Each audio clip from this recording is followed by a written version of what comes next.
Thanks for listening to the Tech Tools for Teachers podcast, where each week we talk about a free piece or two of technology that you can use in your classroom. I'm your host, Shanna Martin. I'm a middle school teacher, technology coach, and personalized learning coordinator for my district. And I'm Fuzz. I'm her husband, and I'm sitting at the counter in the kitchen where we've been working for an entire week. Day 6 at the kitchen counter. Yeah. I think we're starting to get into the swing of things, and things are actually, I know there's uncertainty in the world, and there's, government officials throwing around words like indefinite, which throw teachers into a tizzy, and I totally understand that. But I feel like as a family, we're starting to get in the swing of things. Yeah, we've made it through a full week, and we've moved around the house. We've rearranged. So now you have an office in the dining room. I do. We started off in the basement. Didn't work. Which was very cold. Yes. So we're like, yeah, that's not going to work. So you have an office in the dining room, and then one of the children's bedrooms is used for webinars and Zoom sessions and video conferencing and conference calls. So we use a bedroom for that. And then we have like our common space as the kitchen counter where we are right now. And we're working it out. Yeah, we're working out. It's everybody's in the same boat. And for the most part, I haven't run into anybody who hasn't been really cooperative, though I haven't really run into anybody because we've been in quarantine. So, So this week, because this is kind of new for everyone, where you either you're completely at home or you have a job where you're out of the house and maybe half your family is gone for a chunk of time, and it's just very uncertain about how things are working. Yep. So because of that, we decided that not only are we going to support teachers this week, but we're going to support parents as well. Right. Because I know as an educator, we're doing distance learning. We've got all that set up. Like my students have worked a full week. Like we even take attendance and everything. Like our kids are kind of in the swing of things, but not everybody has that case. Right. And for some parents who you're trying to do your job, like your regular work at home, and if the kids have less schoolwork, like they don't have as many social interactions, like all of the things that happen in a school day, then you're like, my kid needs to be busy. Yeah. And you don't want them watching TV the whole time. So we've tried to come up with some sites that would be helpful to support parents, maybe with academics at home or different ideas to help parents out while your kids are home learning. Yeah, and it's truly a thing. My company is all work from home, and we have 85 employees, and a number of them are parents with multiple children and multiple grade levels, and they're trying to do their normal work, their professional work, and also their responsibility to their children to keep them learning, and it can be tough. It's tough for us. Yeah. But we know that it can be tough even for those who don't have a teacher in the household to be able to just have stuff, like to have the supplies for things. So I think we're just kind of gonna go through some sites that would be helpful in kind of any home with a variety of grade levels. If you're an educator listening, and we thank you for listening every week, you can use this in your own home. Some of these will be applicable for you with your students, I think, and then these will be sites that you can use with your students or within your home with your own children. Or you can share this episode or even the blog post that's at smartandwi.com with this episode with parents and help them to just have resources. Yeah, feel more comfortable with some resources and know that somebody's out there looking out for them. Yes. All right, so let's get started. The first website we're going to talk about today is freckle.com.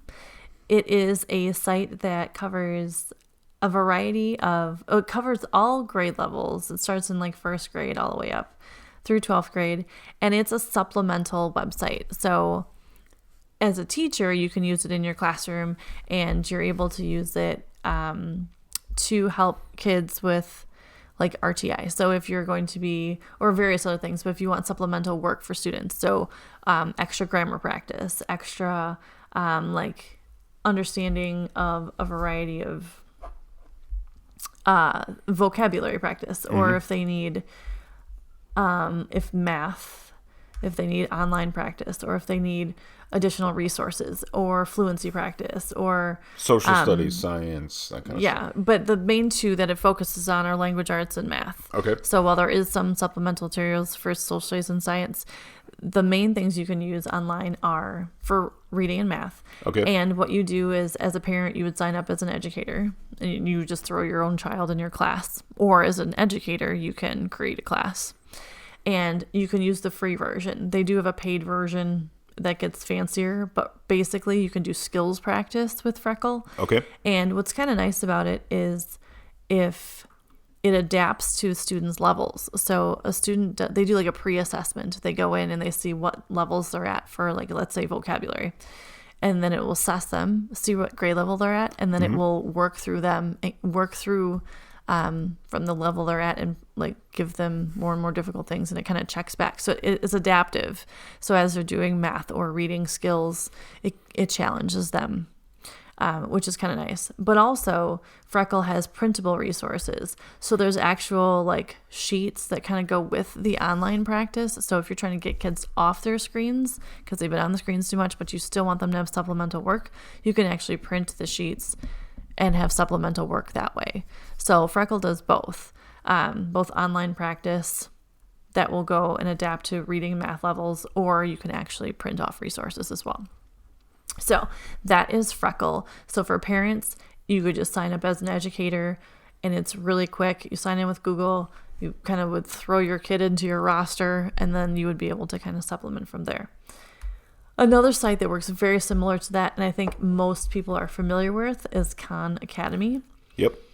What's interesting, though, is I don't know if every parent knows, teachers use Khan a lot as supplemental resources in their classroom because there's the videos that go with everything, math practice. It's fantastic. But I've always used it as a parent. So the eldest in the house, who's now 15, she's been working. I think I've had her in Khan since she's been 11, and we've always done it in the summer as a supplemental resource. But as a parent, you sign up. So Khan can be specific to parents, and you can track your kids. So you sign up for Khan, you go in, you can assign them, like we signed her up for math in like 5th grade. And she still goes back now by choice and uses the resources. And I get, every time she goes into Khan, I still have my parent account set up. And at this point, she just uses it because she wants to, because we don't have her do it regularly. But as a parent, you get a report. This is what your kid did. This is how many minutes they were on. This is what they've done. And you can track all of that as a parent, which is really nice. Yeah. So everything with Khan is free. Yeah, in the summertime, it really helps to not have your kids lose the summer slide. Yeah. And you know, given the situation that we're currently in with the COVID crisis, the summer kind of started now. So and it depends on actually what state you're in, or even like where you are in the world. It depends on where you're at. But with Khan, it's kind of nice because teachers use it again, but as a parent, you can get reports on your kids, so you can know what they're doing, or if they stay, like I always set hers at like 45 minutes every 3 days or something like that, and we get the report, and then I know if she's working. But it's not just math, and I think people miss that. Like there's preschool leveled work in here, so you can do preschool math, or early math, you can all the way up through pre-calculus and trig. But there's also arts and humanities, like U.S. history, AP government. I know the AP tests, they're changing them because of what's going on. Yeah. And so if your kids need to practice for AP tests, there is practice here in Khan. So that might be something to look at. And then there's ELAs in like beta format right now. So just go through, click on courses, and there is tons of supplemental resources if you're looking for additional help for your kids, or extra practice that they're going to need. So Khan, I know that everyone kind of knows it does math videos, but it does so much more than that. They even have a Khan Kids app that's ages 2 to 7 that you can use, like on an iPad. So there have been times even when our eldest has struggled with a math problem that maybe she couldn't figure out from the teaching she had at school, and she'll watch the videos. She'll watch the video, and then it makes sense to her, and able to go from there. So even outside of all of this, even when they're just doing homework at home, it's a great way to help.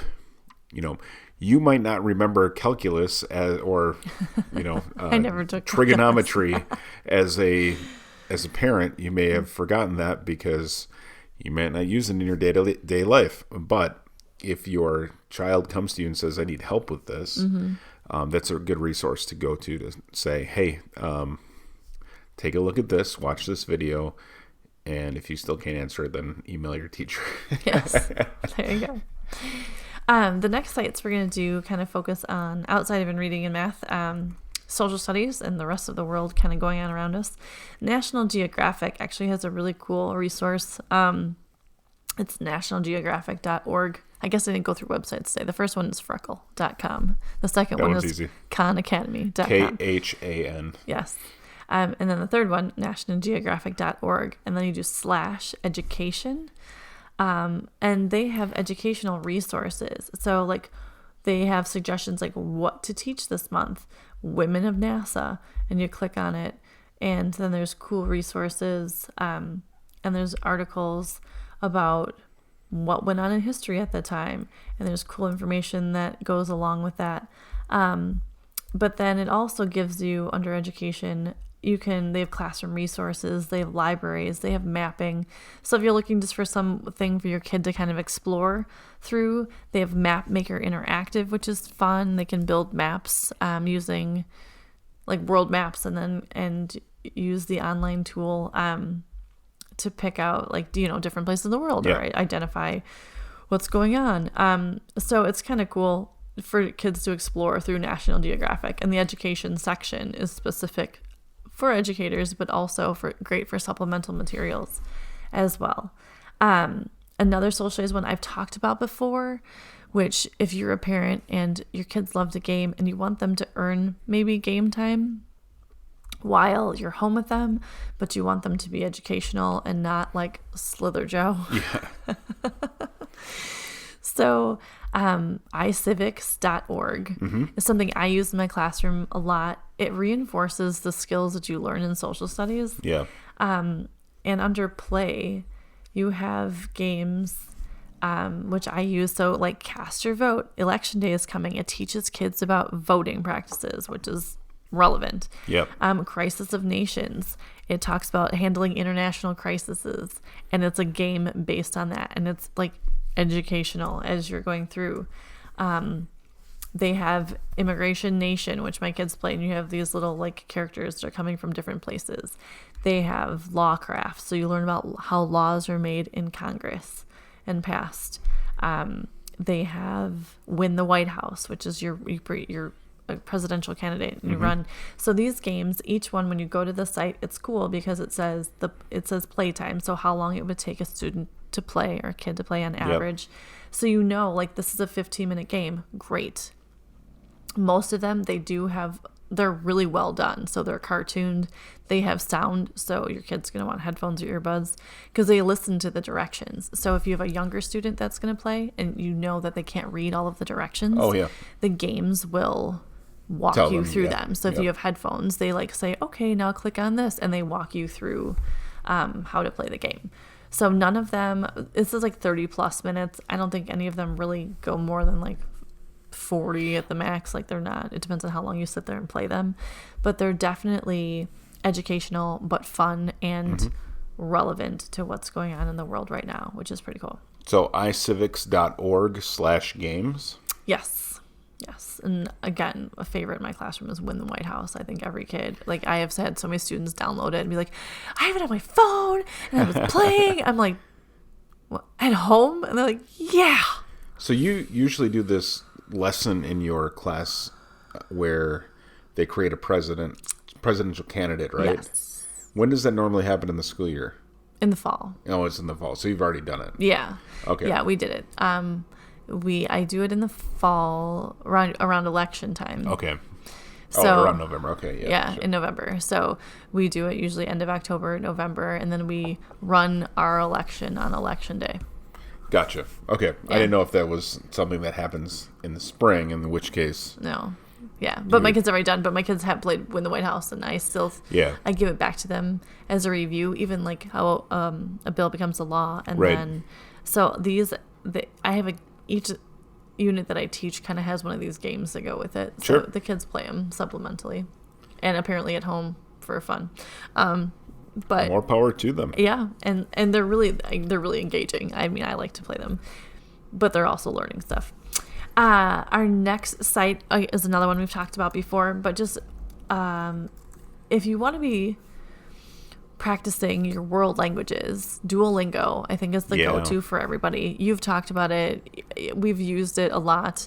What I thought was fun is, so the eldest, who's 15, who is out of school, obviously right now we're all not in school, but she was like, yeah, so I've been practicing, I'm making sure I'm continuing with my Spanish, because she's in Spanish 4, and she's like, so I've been doing my Duolingo lesson every day. And the girls created they have check sheets of like their plan for the day, and she's like, she put her Duolingo in there to keep practicing her Spanish, and like she does that on her own. Did not like prompt her to do that. But as a parent, if you are having younger students and you want to just do like a beginning Spanish or French or German, or Duolingo has so many language options. While we're all hanging out here for the next however many weeks, we could all learn some new languages. I almost feel like I need to pick up some. I've always wanted to learn French, and I can count, and that's about it. Maybe I should start learning French while I'm hanging out and maybe working and teaching and everything else. Yeah. But Duolingo is such a great, well laid out site that as a parent, if you want to support either kids that are just starting to learn a language or something kind of fun to do as a family, you could practice and throw a lesson. I think lessons are short. I feel like they're like 10 or 15 minutes. Yeah, you can do a lesson in 5 minutes. I did it was a year straight. I did not miss my streak. And we talked about this a bit on episode 33. But I speak German. I took German for 4 years in high school and ish. Yeah, 4 years ish. But I took it. We have clients at my company. We have clients in Germany. We went over to Germany a couple times, and I did a lesson every single day for a year just to brush back up. And it's so good. I sometimes find myself thinking in German or just speaking German to the children. yeah. There's stories read in German in this house. But like there's pictures and flashcards. It's not like super strenuous. It's very easy. It's very gamified, extremely gamified. So as a family, you could even say, hey, if we're all home, each morning or each evening, we're going to, practice a few words. It's just kind of cool. And it's so easy to use that you can either encourage your children or, as a family, or if you're interested, Duolingo would be something to kind of pick up on or brush up on different world languages, which would be very cool. It's a great site. Some of our other sites, so moving forward, I feel like those were very academic focused. Yep. The next one is really, it's artsy, but just for fun. It's Quick Draw. Oh, yes. Quick draw, DRAW with WITH Google.com. Quick Draw with Google. And it's set up as, can a neural network learn to recognize doodling? So all you do is you click the Let's Draw button. It says draw a basket in 20 seconds. So you attempt to draw whatever picture they throw at you.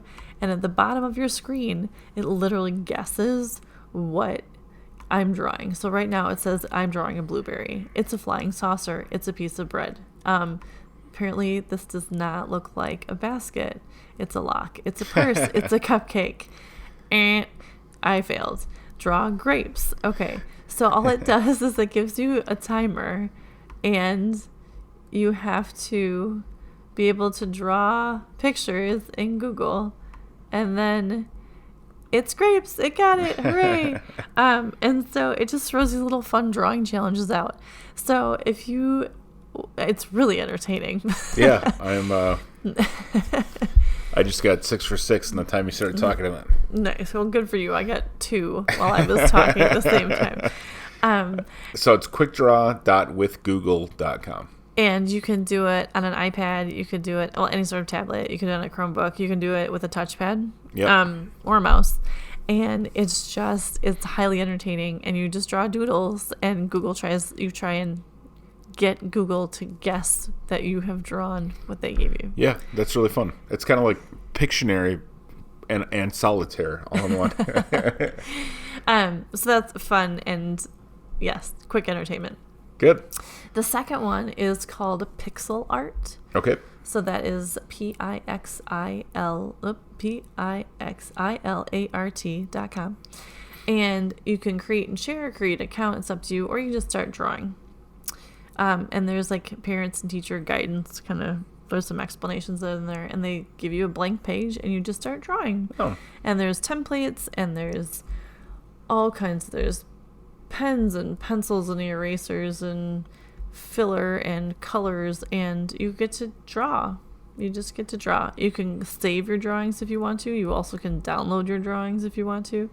And you can pick the different sizes that you're downloading in. And it's really kind of cool. It's just a fun little way to create some art or draw and kind of release a little bit. My thought always is like a little, not even a brain break, but like art class, like go be creative. Like you've done enough. If you're on a screen, stop staring at screen. But you can also yes, there's also this thing called paper and pencil. Right, where you could draw and doodle. You can get a piece of paper and a pencil, which is those are physical objects, and put it on a table. You can. And take out some markers and some paper. But they also have GIF frames where you can like set it up, and there's just different things that you can add different frames to. Anyway, there's lots of things, but it's kind of fun. You can download it and then they can use it for something. Yeah, or that's cool. If they're gonna draw pictures and then email them. I'm telling you what, if you need friends. to hop on a phone call for work and you need 10 minutes, yes, and you open up Pixel Art, yes, this is a good way to get your kids doing something that makes their mind think, and also will give you a few minutes. Correct. Of your own space. Correct. So.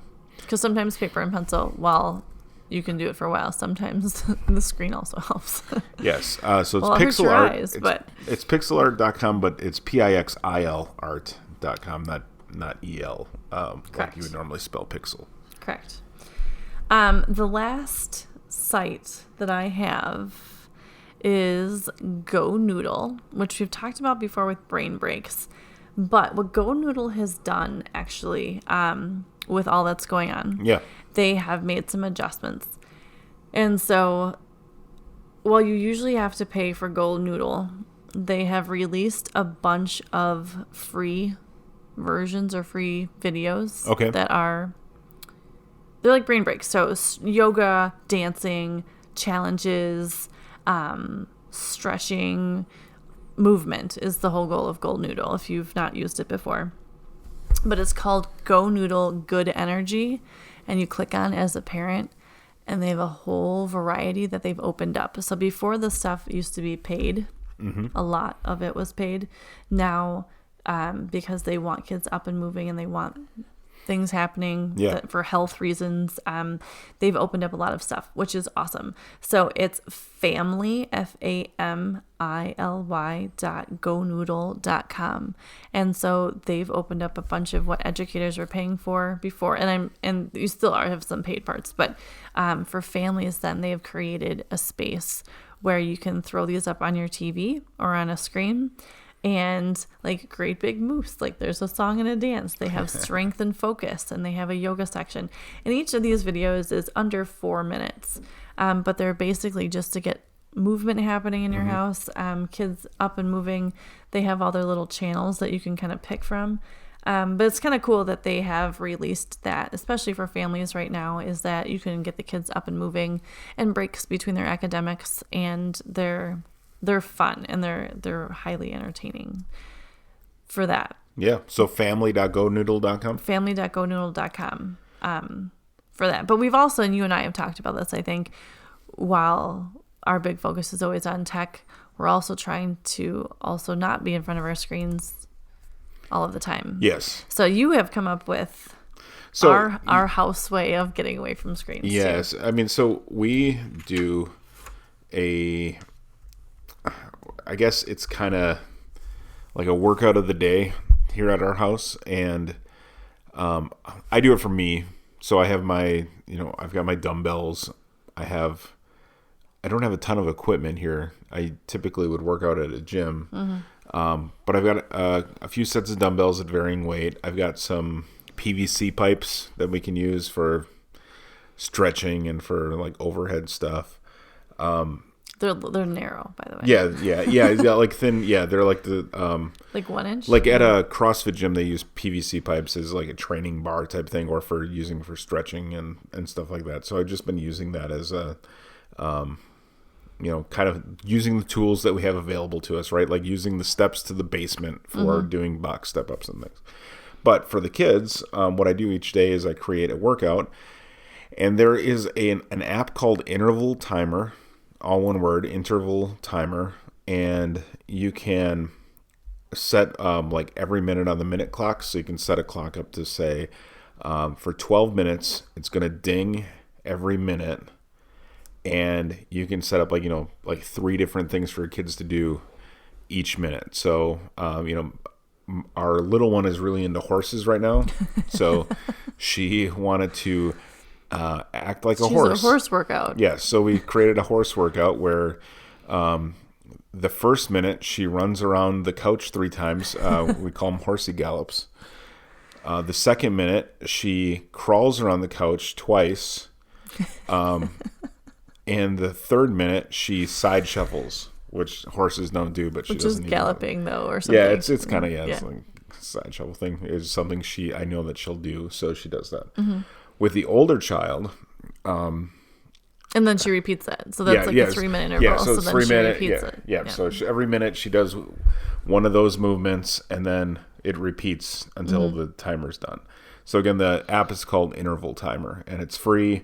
Once you're done with once you complete a workout, it will play an ad, but it's pretty easy and not obtrusive.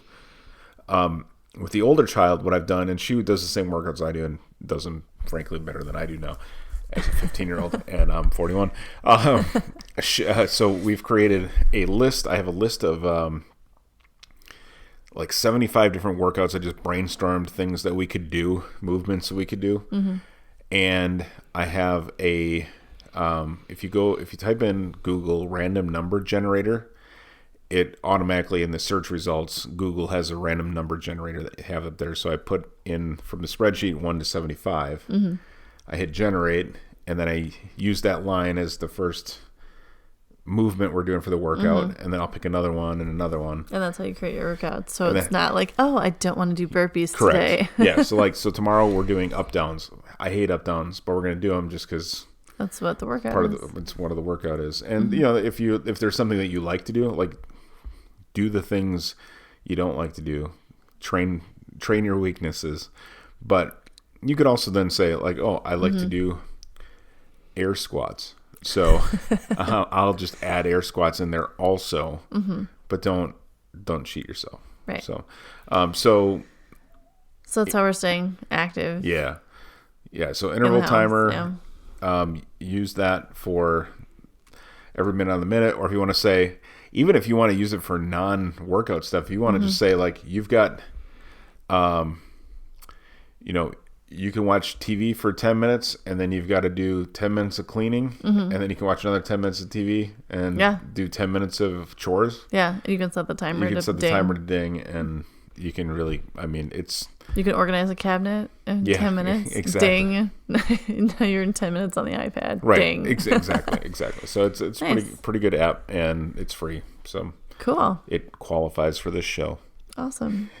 So here's hoping that we have hopefully shared some ideas to help support parents while you're at home, working and teaching and being parents all at the same time.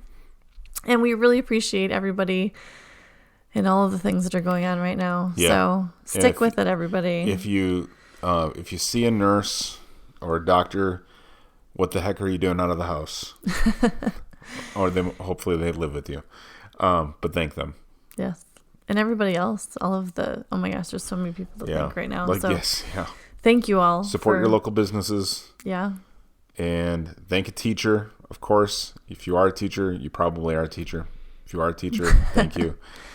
If you are all the truck drivers out there, if you're a family member, thank your kids' teachers. Yes, the truck drivers, the delivery people. Oh my goodness. Yeah. So many people. So thank you all. Thank you for tuning in. This has been the Tech Tools for Teachers podcast. If you ever have any questions, you can find me on Twitter at SmartInWI. And if you want to get more information on the links to the technology discussed in this episode, visit smartinwi.com.